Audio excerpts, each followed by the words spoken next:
ونعوذ بالله من شرور أنفسنا ومن سيئات أعمالنا.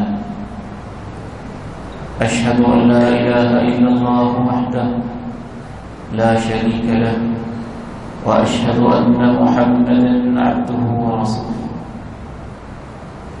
صلى الله عليه وعلى آله وصحبه وسلم.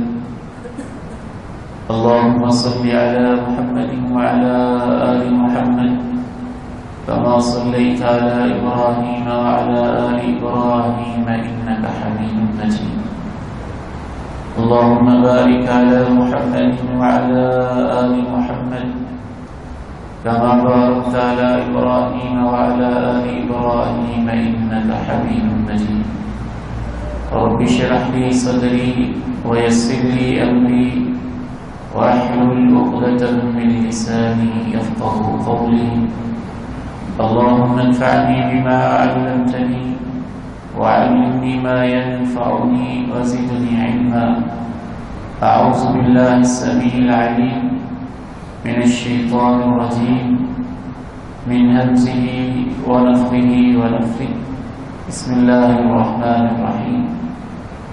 وسيجنبها الأتقى الذي يؤتي ماله يتزكى وما لأحد عنده من نعمة تجزى إلا ابتغاء وجه ربه الأعلى ولسوف يرضى. سیدنا جناب ابوبکر صدیق رضی اللہ تعالی عنہ کی سیرت طیبہ کے حوالے سے ہماری گفتگو جاری ہے. وہ کام جو تاریخ میں کوئی پہلی مرتبہ کرے اور اس سے پہلے کسی نے اس نوعیت کا کام نہ کیا ہو، ان کاموں کے مجموعہ کو اولیات کہا جاتا ہے.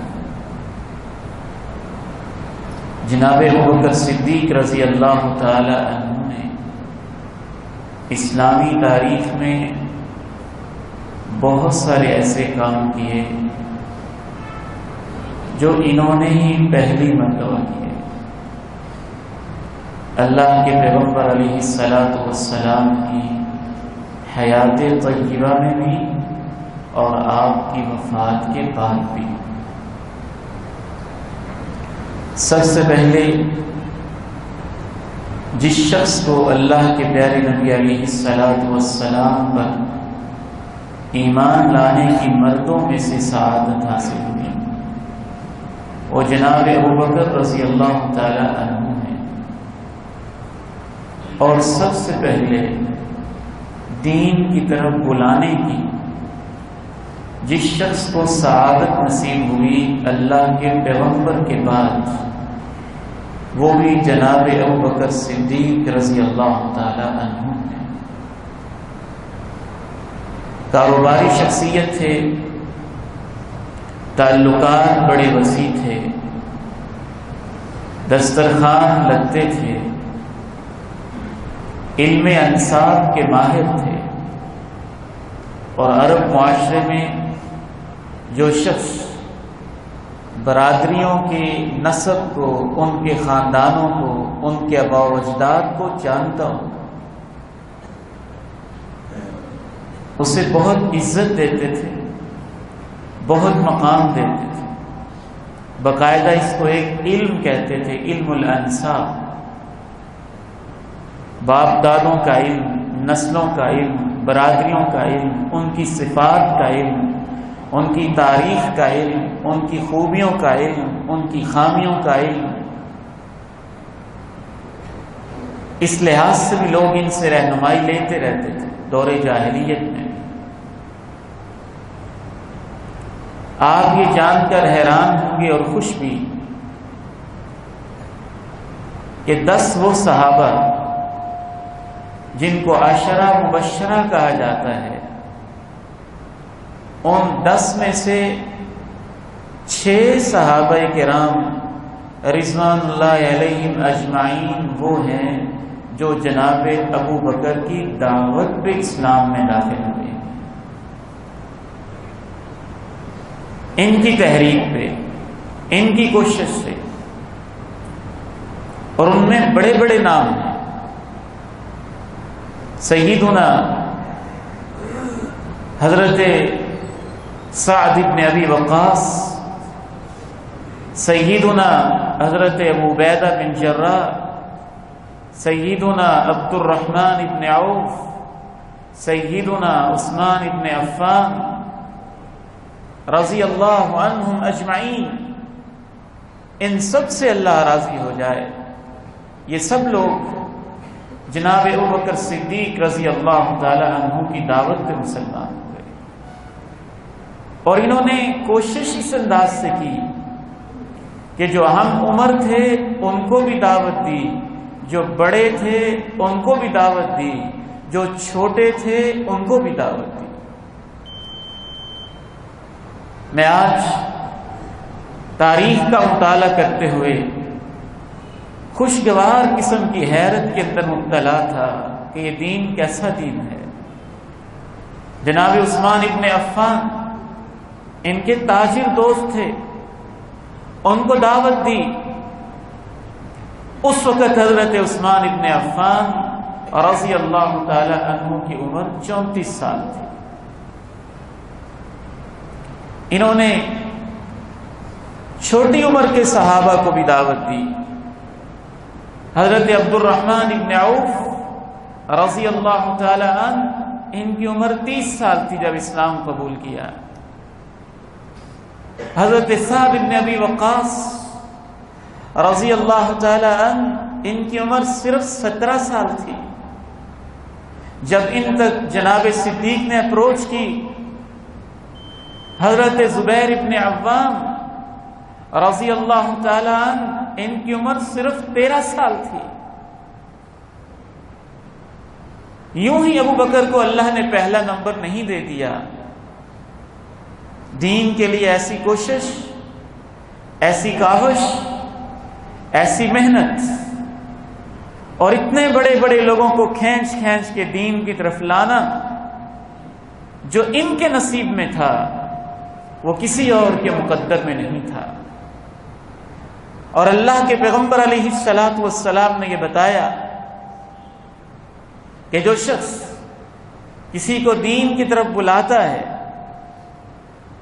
تو جتنا عمر بھر اس شخص کو جو دین کی طرف آیا ہے ثواب ملتا ہے، اتنا ہی بلانے والے کو بھی ثواب ملتا ہے۔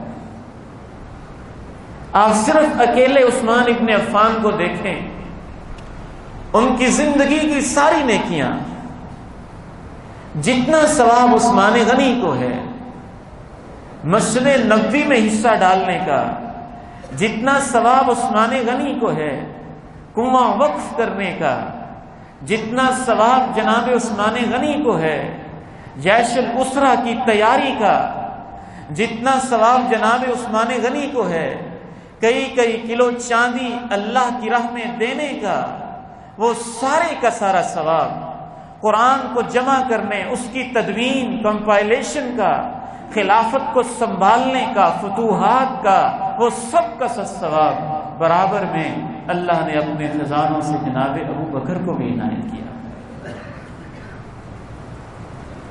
سب سے پہلے جس شخص نے دین کی طرف دعوت دی وہ جناب ابو بکر، جس کی دعوت پر سب سے زیادہ لوگ مسلمان ہوئے وہ جناب ابو بکر، جس کی دعوت پر 10 میں سے 6 عشرہ مبشرہ مسلمان ہوئے وہ جناب ابو بکر۔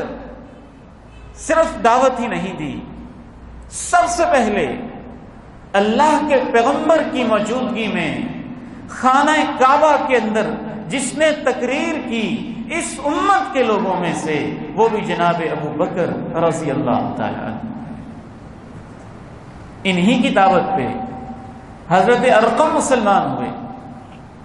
مسلمان یہ سب کچھ خفیہ کر رہے تھے، چھپ کے کر رہے تھے، ہمت نہیں تھی کہ کھل کے بات کریں۔ مکہ کے لوگ جان کے اتنے دشمن تھے، اور یہاں سے بات سمجھ میں آتی ہے کہ ہر وقت جوش یہی دین نہیں ہے۔ توکل کا یہ مطلب نہیں ہے بندہ احتیاط نہ کرے. اللہ کے پیغمبر علیہ السلام سے بڑا جری، بڑا بہادر کون ہوگا؟ 3 سال تک آپ خفیہ دعوت دیتے رہے، سری دعوت دیتے رہے، چھپ کے دعوت دیتے رہے، اور اس دعوت کے لیے جو مرکز بنا، جس گھر کو یہ سعادت ملی کہ اس گھر میں میٹنگز ہوں، جس گھر کو یہ خوش نصیب اور اتنا عظیم اس کا مقدر بنا کہ اس گھر میں صحابہ خفیہ بیٹھ کے اللہ کے نبی سے دین سیکھیں، اس گھر کو دار ارقم کہا جاتا ہے، جہاں اس وقت صفا پہاڑی ہے. یہ بالکل یہاں پہ گھر ہوتا تھا، اس کے پڑوس میں ہوتا تھا اور کھلا گھر تھا. آپ یہاں سے اندازہ کیجئے کہ حضرت ارقم رضی اللہ تعالی عنہ کے گھر میں بیک وقت 40 کے قریب لوگ بیٹھ سکتے تھے. 30-40 لوگوں کی میٹنگ ہو سکتی تھی، بیٹھ سکتے تھے. جناب ارقم کو کیا ثواب ملا ہوگا، کیسے سعادت مند لوگ تھے وہ.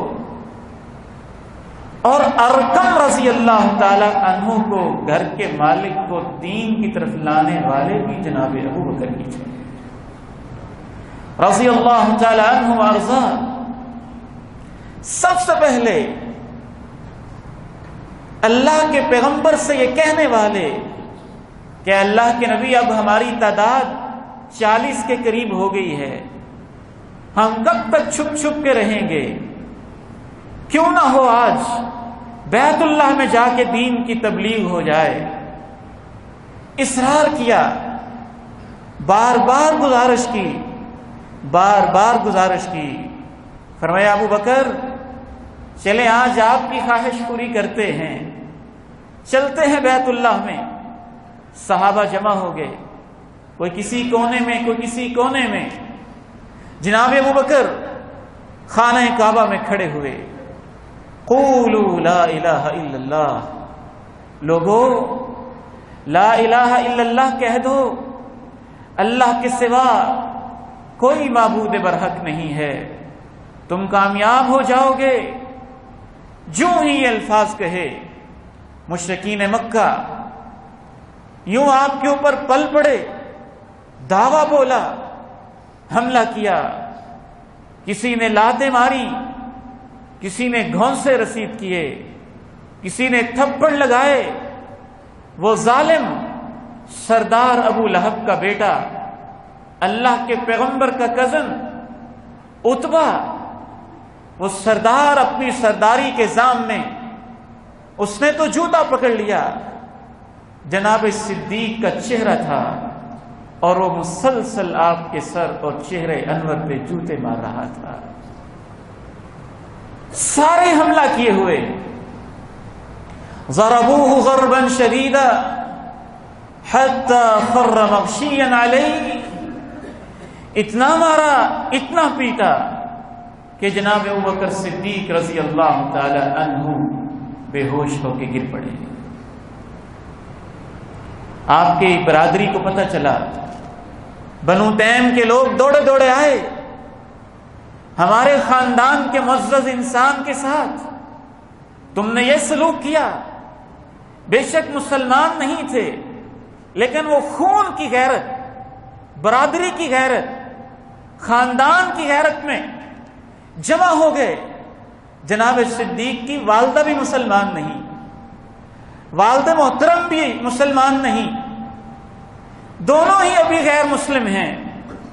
لیکن ماں تو ماں ہوتی ہے نا. لوگوں نے اٹھایا، جناب صدیق کو گھر لے گئے. نہ جانے کس وقت واقعہ پیش آیا ہوگا. شام تک حضرت ابوبکر صدیق رضی اللہ تعالی اپنے گھر میں بے ہوش لیٹے رہے. شام کو آنکھ کھلی، ہوش میں آئے. جناب صدیق نے اپنی زبان سے سب سے پہلا جملہ یہ کہا، ما فعل رسول اللہ، ہمارے پیارے نبی کا کیا حال ہے. ہمارے پیارے نبی کا کیا حال ہے؟ ماں کہتی ہے ابو بکر تم نے صبح سے کچھ کھایا نہیں، بے ہوش ہو تمہارا چہرہ خون سے رنگین اٹا ہوا، ہم تمہیں اٹھا کے لائے، اپنی فکر کرو۔ جناب ابو کہتے ہیں ماں جی اللہ کے پیارے نبی کا کیا حال ہے؟ ما فعل رسول اللہ، ماں کہتی کچھ کھا تو لو، کچھ پی تو لو۔ لا اذوق طعاما ولا اشرب شرابا حتى آتی رسول اللہ، جب تک اللہ کے پیارے نبی کے چہرے کی زیارت نہیں ہو جائے گی تمہارا بیٹا نہ کوئی نوالا چکھے گا نہ پانی کا گھونٹ پیے گا۔ ماں مجبور ہو کے کہتے ابو بکر مجھے کیا پتا تمہارے پیغمبر کا کیا حال ہے، مجھے کیا پتا وہ کہاں ہیں، مجھے کیا پتا وہ کس جگہ ہیں۔ کہا ماں جی تمہیں نہیں پتا تو جاؤ، وہ خطاب کی بیٹی عمر کی بہن ام جمیل مسلمان عورت ہے، تم اس سے جا کے پوچھو، وہ تمہیں بتا دے گی کہ اللہ کے پیغمبر کہاں ہیں۔ جب تک میں زیارت نہیں کروں گا نہ کچھ کھاؤں گا نہ کچھ پیوں گا۔ ماں ممتا کے ہاتھوں مجبور ہو جاتی ہے، ام جمیل کے پاس آتی ہے، کہتی تمہارے پیغمبر کہاں ہیں؟ میرا ابو بکر بہت پریشان ہے، وہ ان سے ملنا چاہتا ہے۔ ام جمیل جانتی تھی کہ یہ تو مسلمان نہیں ہیں، کہیں کسی کافر نے نہ بھیجا ہو، کہیں کوئی سازش نہ ہو۔ کہنے لگی مجھے کیا پتا، مجھے کیا خبر، تمہارے بیٹے کو ملنے کا شوق ہے تو اسے میرے پاس لے کے آؤ، پھر میں اس کو لے جاؤں گی، ویسے مجھے کیا خبر، میں کیوں بتاؤں۔ وہ مجبور ہو جاتی ہے، جناب ابوبکر کو ام جمیل کے گھر لے آتی ہے۔ اللہ کے پیارے نبی کے بارے میں پہلا سوال ام جمیل، اللہ کے پیغمبر کا کیا حال ہے؟ ام جمیل اشارہ کرتی ہے کہ تمہاری ماں کھڑی ہوئی ہے، کہیں راز فاش نہ کر دے۔ کہا کوئی بات نہیں، بے شک ماں مسلمان نہیں لیکن میری ماں ہے، خطرے کی بات نہیں۔ اشارے سے کہا بتاؤ، بتایا وہ حضرت ارقم کے گھر میں ہیں، دار ارقم میں ہیں۔ کہا مجھے وہاں لے چلو، وہاں گئے، اللہ کے پیغمبر دار ارقم میں تشریف فرما ہیں۔ جناب ابوبکر پہنچتے ہیں، اللہ کے پیغمبر جناب ابوبکر کے چہرے کو دیکھتے ہیں، آپ کی آنکھوں میں آنسو آ جاتے ہیں اور جناب ابوبکر کے چہرے کا بوسہ دیتے ہیں، بوسہ دیتے ہیں۔ رق له رقة شديدة وأقب عليه وتقبله او قبله، یوں نرم ہو کے، دل گداز نرمی سے بھرا ہوا، یوں کیسے اپنی باہوں میں لیا ہوگا، کتنا پیار آیا ہوگا، کتنی محبت آئی ہوگی۔ بوسہ دیا جناب صدیق کو۔ تب جناب صدیق نے کہا اے اللہ کے پیارے نبی، میری ماں مسلمان نہیں ہے، ان کے لیے دعا کر دیں اللہ ان کو کلمہ کی توفیق دے دے۔ آج میری ماں نے میرے لیے بہت کچھ کیا ہے، میرے لیے اس نے بڑی تکلیفیں اٹھائی ہیں، ممتا ہے میری، میرے بغیر نہیں رہتی، میں اس کے بغیر نہیں رہتا، لیکن کیا کروں، یہ مسلمان نہیں ہے۔ آپ اللہ سے دعا کر دیں، اللہ آپ کی دعائیں قبول کرتا ہے، اللہ میری ماں کو مسلمان کر دے۔ اللہ کے پیغمبر دعا کرتے ہیں، جناب صدیق کی والدہ مسلمان ہو جاتی ہے، کلمہ پڑھ لیتی ہیں، دائرہ اسلام میں داخل ہو جاتی ہیں۔ سب سے پہلے خانہ کعبہ میں جس نے اللہ کے پیغمبر کی موجودگی میں خطاب کیا وہ جناب ابوبکر ہیں۔ سب سے پہلے خانہ کعبہ میں جس نے دین کی خاطر مار کھائی وہ جناب ابوبکر ہیں۔ جناب ابوبکر صدیق رضی اللہ تعالی عنہ وارضا، یوں ہی دن رات گزرتے ہیں، اس کے بعد اللہ کے پیارے نبی علیہ السلام اور کبھی کچھ صحابہ کرام بیت اللہ میں آ کے نماز پڑھ لیتے ہیں.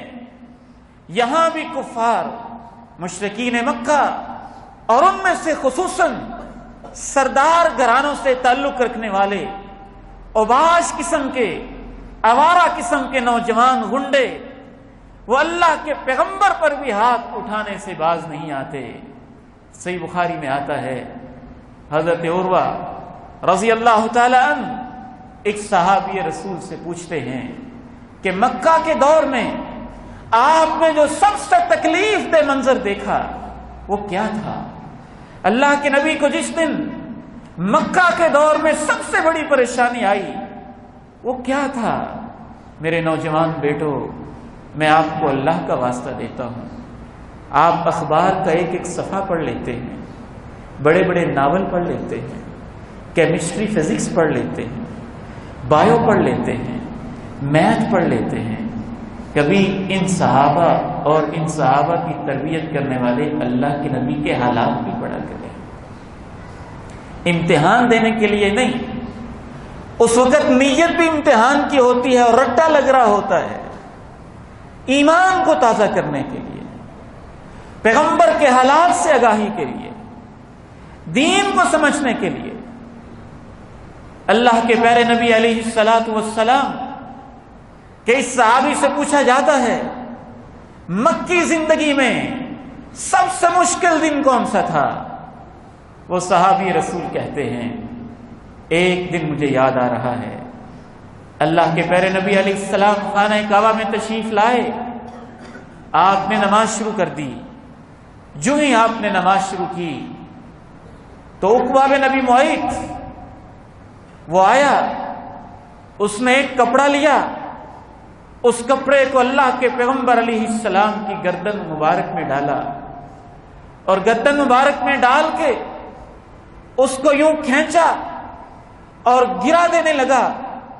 خنقہ خنقا شدیدا، اللہ کے پیغمبر علیہ السلام کے گلے کو، گردن مبارک کو کپڑے کے ساتھ اس نے اتنے زور سے گرا لگائی کہ آپ علیہ السلام وہیں پہ گر جاتے ہیں، وہیں پہ زمین پہ گر پڑتے ہیں.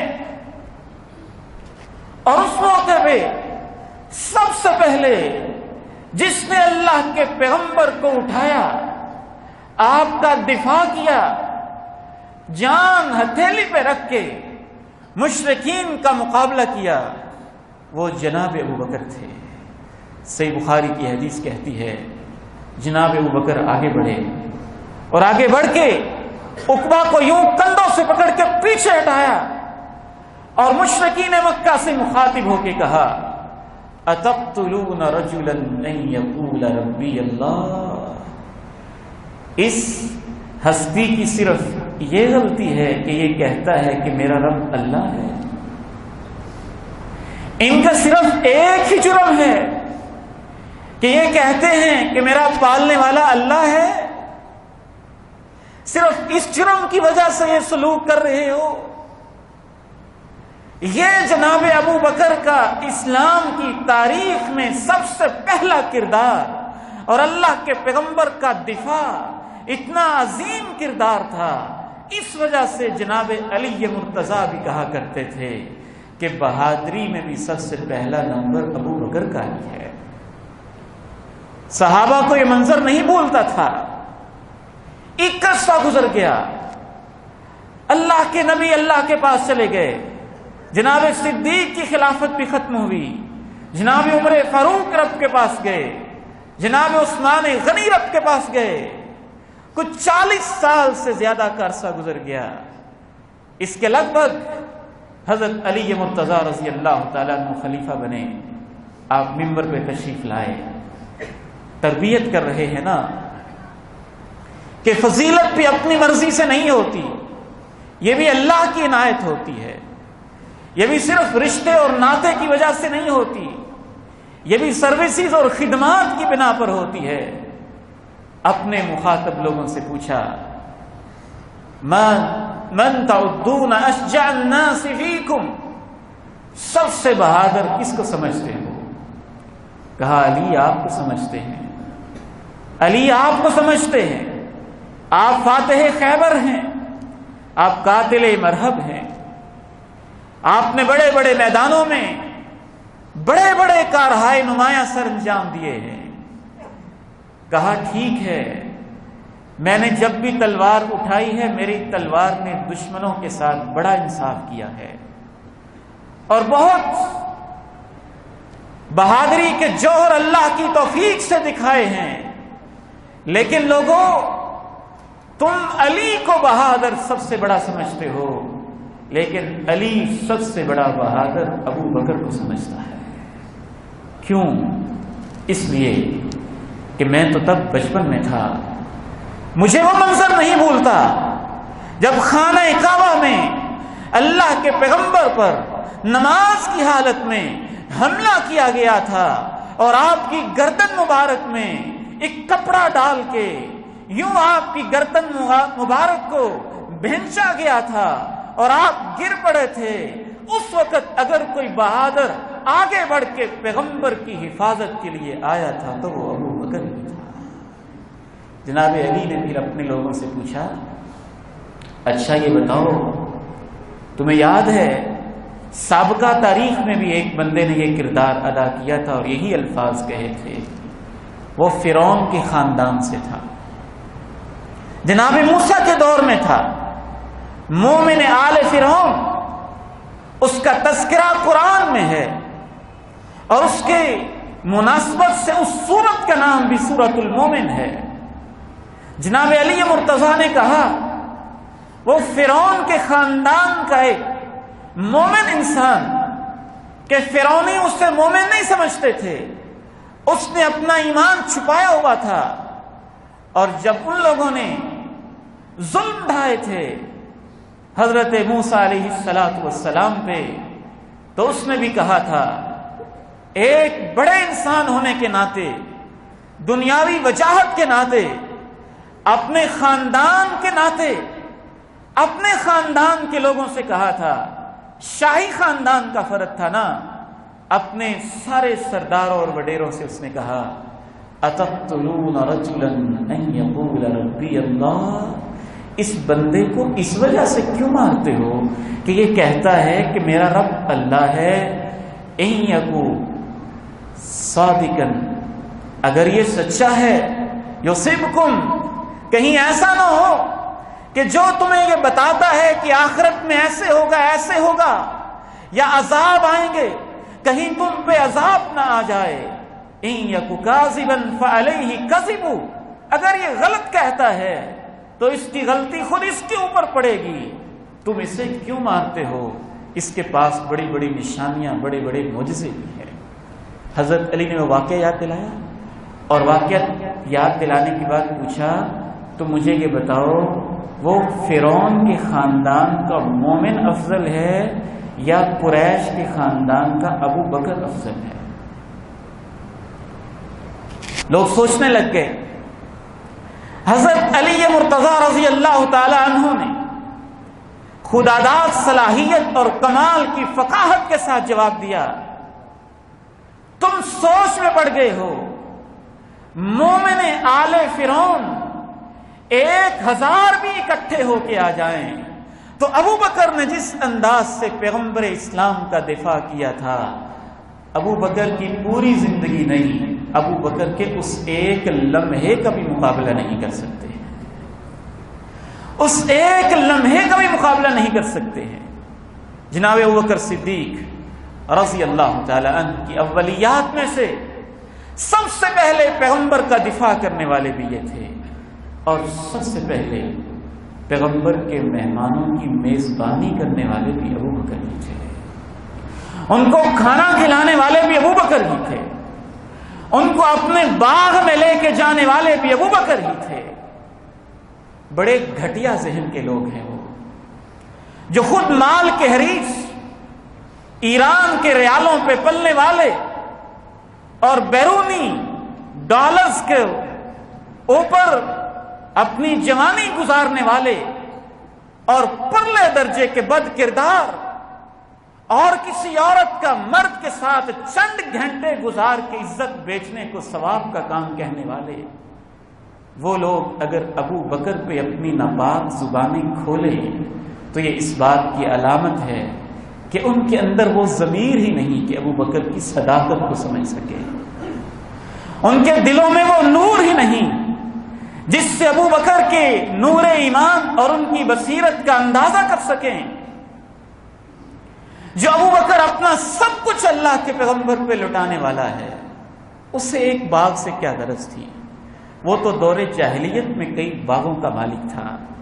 جناب ابو ذر رضی اللہ تعالی عنہ پیغمبر اسلام کی خدمت میں آئے، اس دور میں جس دور میں مکہ میں کلمہ پڑھنا جرم تھا اور لوگ چھپ کے رہتے تھے، آپ یہاں سے اندازہ کیجئے جناب ابو ذر رضی اللہ تعالی عنہ مکہ مکرمہ میں 1 مہینہ خفیہ طریقے سے رہے۔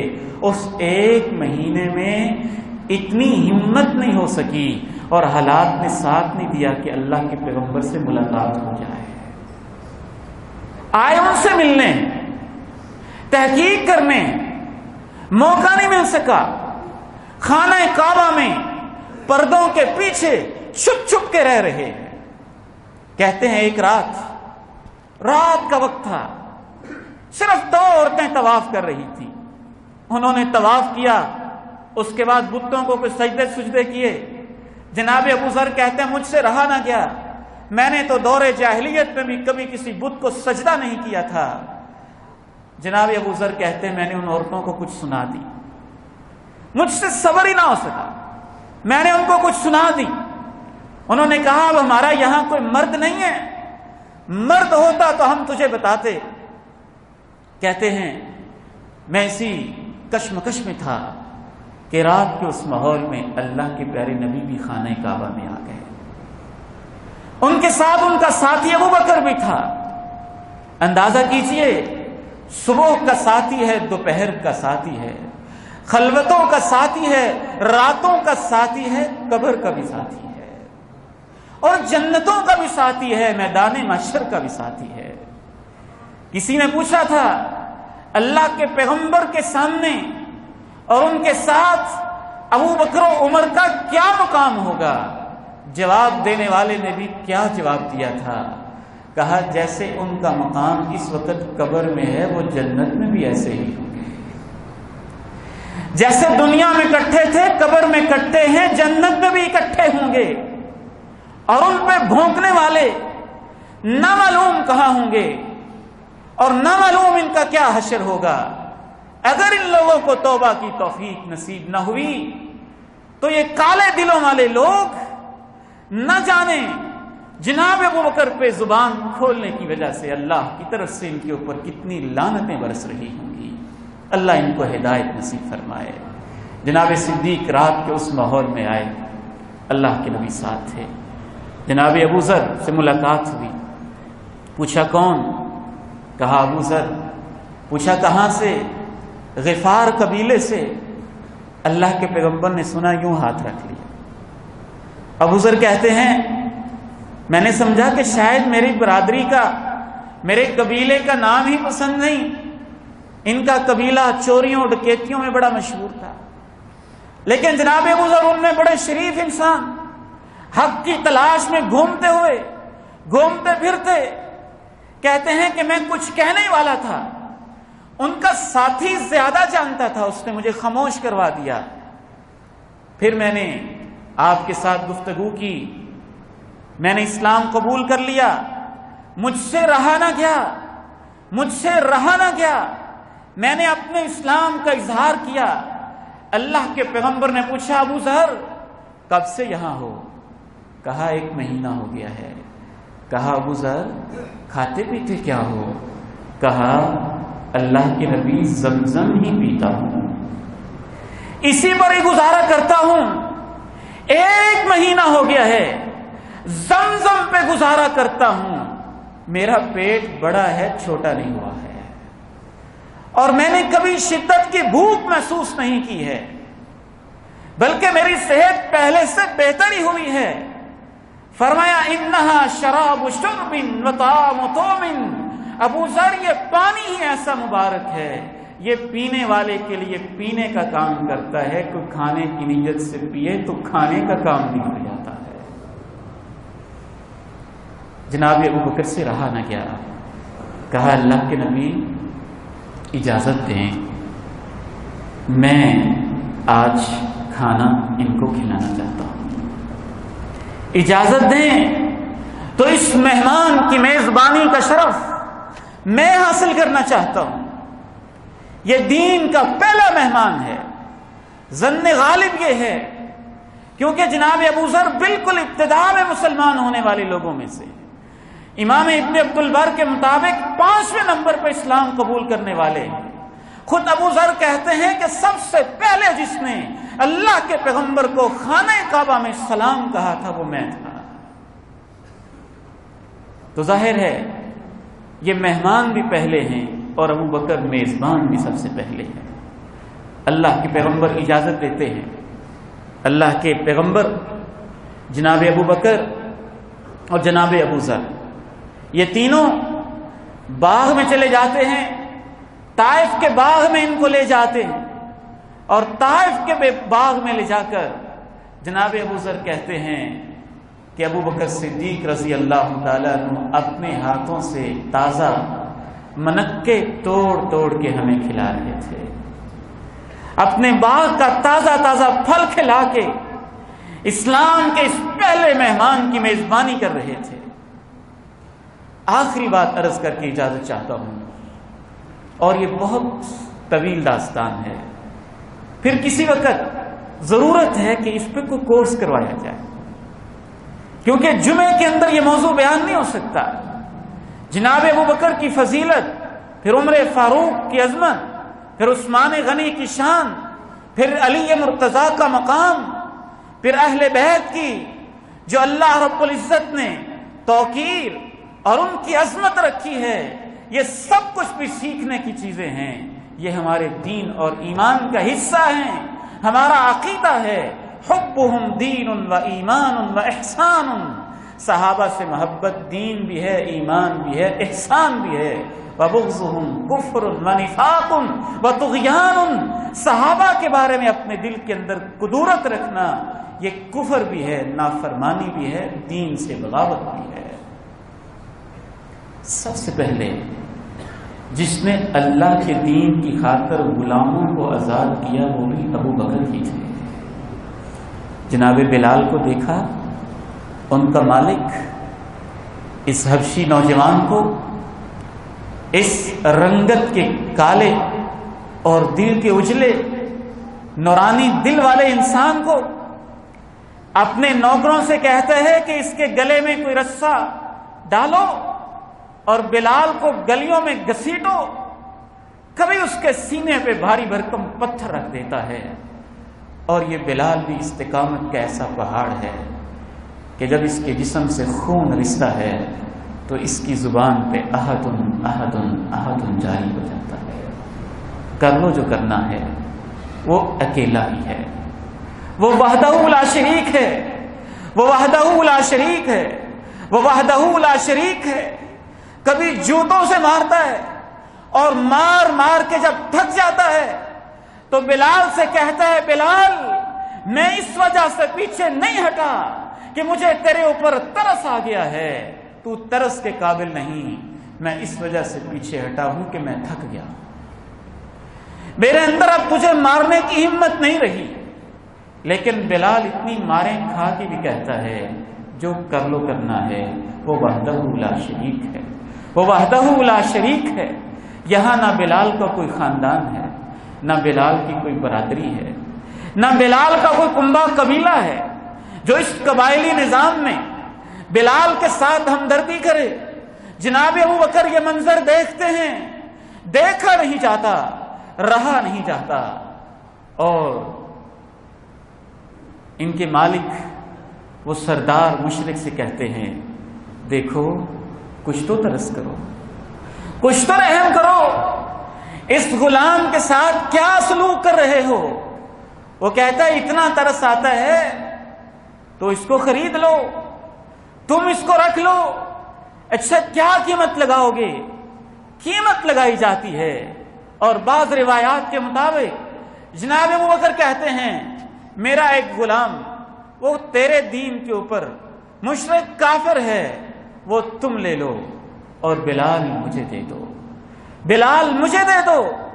بلال کو لے لیتے ہیں، لے کے کہتے ہیں بلال انت حر لوجہ اللہ، آج کے بعد تیری غلامی ختم ہے، تجھے ہمیشہ کے لیے آزاد کیا جا رہا ہے. جتنی اذانیں مسجد نبوی میں ہوئی اور بلال نے کہی، ان سب کا ثواب جتنا بلال کو ملا ہے ابو بکر کو بھی ملا ہے. جتنا بلال کو ملا ہے ابو بکر کو ملا ہے. پھر یہ پالیسی بنا لیتے ہیں، جس بھی غریب کو دیکھتے ہیں اس پہ ظلم ہو رہا ہے، اس کے مالک کے پاس جا کے کہتے ہیں لگاؤ کیا قیمت لگاتے ہو. وہ منہ بولی قیمت لگاتا ہے. جناب صدیق اپنی تجارت اور کاروبار میں سے منہ بولی قیمت ادا کر دیتے ہیں. ابو قحافہ ان کا باپ مشرک ہے، کہتے ابو بکر اپنا پیسہ کہاں ضائع کر رہے ہو؟ یہ غلام لوگ کبھی بلال کو ذات کرتے ہو، کبھی زنجیرہ کو ذات کرتے ہو، کبھی نہدیہ کو ذات کرتے ہو، کبھی ان غریب لونڈیوں کو ذات کرتے ہو، کبھی ان غریبوں پہ اپنا مال لگاتے ہو. نہ ان کی یہاں برادری ہے، نہ ان کا یہاں خاندان ہے، نہ یہ کل کو تمہارے کام آئیں گے. تمہارا پیسہ تو سارا ضائع ہو رہا ہے. بندہ نیکی بھی کرتا ہے تو سوچ کے کسی خاندان برادری والے پہ کہ کل کو وہ کام آتا ہے. جناب ابو بکر اپنے ابو کو جواب دیتے ہیں ابو جس ذات کے لیے کر رہا ہوں تم اسے پہچانتے ہی نہیں ہو. ابو بکر کے جو مقصد ہیں وہ تمہیں سمجھ میں نہیں آتے. اس پہ اللہ رب العزت پوری سورہ اللیل اتارتے ہیں. واللیل اذا یغشا والنہار اذا تجلی. رات کی قسم جب چھا جائے، دن کی قسم جب روشن ہو جائے. وما خلق الذکر والانثى، مرد عورت اور ان کے پیدا کرنے والے کی قسم. ان سعیکم لشتی، تم اپنی اپنی دنیا میں جی رہے ہو، اپنی اپنی کوششیں کر رہے ہو، لیکن یاد رکھو جو شخص بھی اللہ کی راہ میں دے رہا ہے، اللہ سے ڈر رہا ہے، اللہ اس کے لیے نیکیوں کے راستے آسان کر دے گا. اور جو شخص بھی بخیل اور کنجوس بنا ہوا ہے اور ظلم و ستم ڈھا رہا ہے، اس کے لیے جہنم کی راہیں ہیں. اور جو شخص دل کا نیک متقی ہے اس کو جہنم سے بچا لیا جائے گا. جو اپنا مال صرف اس لیے دیتا ہے کہ وہ اپنے آپ کو پاک اور اپنے مال کو پاک کرنا چاہتا ہے، اپنے اللہ کو راضی کرنا چاہتا ہے، اس کا اللہ اس پہ راضی ہو جائے گا. مفسرین کا اتفاق ہے کہ اس کے سب سے پہلے مصداق جناب ابو بکر ہیں، اور اس کے بعد یہ آیات عام ہیں ہر اس شخص کے لیے جو جناب ابو بکر جیسا کردار اپنائے. اللہ سے دعا ہے اللہ ہمیں ابو بکر و عمر، عثمان غنی، علی کے مرتضیٰ، ان کے قدموں میں جنت میں جگہ عنایت فرمائے. وآخر دعوانا الحمد للہ.